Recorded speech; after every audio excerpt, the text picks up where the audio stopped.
C'est à leur tour d'ériger des barrages. 80 policiers se sont rassemblés devant l'hôtel de police de Rouen. Ils filtrent les entrées et les sorties des véhicules de service. Pour ce représentant syndical, c'est une première mobilisation, mais sans doute pas la dernière.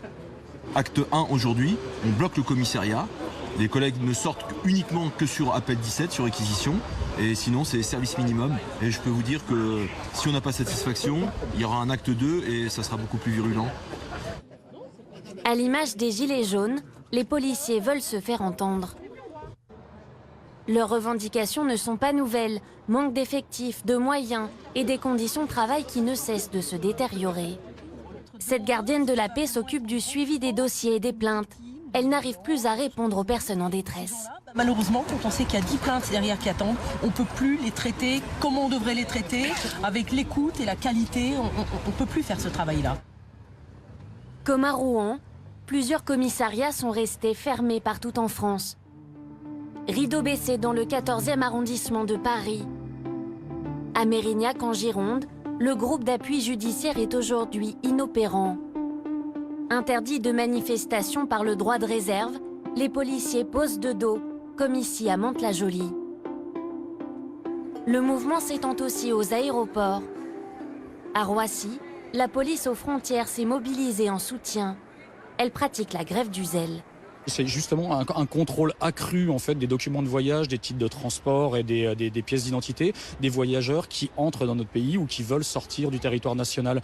Pour montrer qu'on n'est pas assez nombreux sur la plateforme de Roissy, il y a un manque d'effectifs qui est criant et qu'en appliquant à la lettre le règlement transfrontière, les temps d'attente vont doubler, tripler, quadrupler et en gros le flux de passagers n'arrivera pas à accéder jusqu'aux avions et les avions ne partiront jamais à l'heure.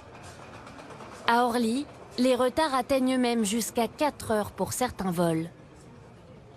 Une mobilisation d'un nouveau genre, l'expression du mal-être profond d'une profession. Alexandre, CRS depuis 18 ans, a accepté de témoigner à visage caché. Pour ce père de 2 enfants, le métier de policier est une vocation, même s'il a vu ses conditions de travail se dégrader au fil du temps. Des locaux qui sont insalubres, très abîmés. Ça prend l'eau, vous avez des animaux qui traînent, des rats, des souris. Les WC sont parfois bouchés, inutilisables. Tout ça fait que justement les policiers aujourd'hui en ont ras-le-bol. Pendant 15 jours, Alexandre a été mobilisé à Paris pour les manifestations des Gilets jaunes. Il a été particulièrement marqué par la violence de certains rassemblements.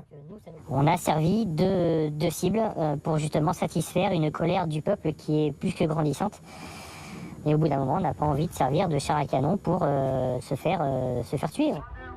Comme Alexandre, 80 000 agents ont été déployés lors des manifestations parisiennes. De quoi allonger encore le temps de travail supplémentaire dans la police. 23 millions d'heures non payées par l'État, soit 274 millions d'euros. Va-t-on alors assister à une vague de gilets bleus? Pour Renaud, policier d'une trentaine d'années, la colère est en tout cas la même. Je fais partie de la classe moyenne comme la plupart de mes collègues. Nous faisons partie des citoyens à qui nous prenons énormément. Et on est conscient de l'injustice fiscale qu'il y a entre les différentes catégories sociales de cette société. Les plus riches ont tout ce qu'ils veulent, et même nous, à notre échelle, on s'en aperçoit. Tous les agents de la haute direction, de la haute hiérarchie, ils ont des primes qui s'estiment à des dizaines de milliers d'euros. Nous, qu'est-ce qu'on voit? Rien. Alexandre a même participé à l'une des manifestations des Gilets jaunes, en dehors de son service. Dans son viseur, la politique de l'exécutif. Le gouvernement se sert de nous. Donc j'ai la rage contre ces personnes haut placées qui se servent de nous pour se protéger.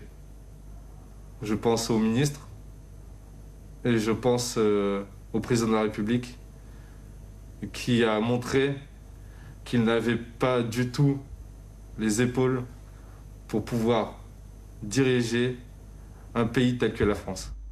Pour répondre à la colère des policiers, le gouvernement avait déjà annoncé une prime exceptionnelle de 300 € destinée aux agents mobilisés lors des récentes manifestations.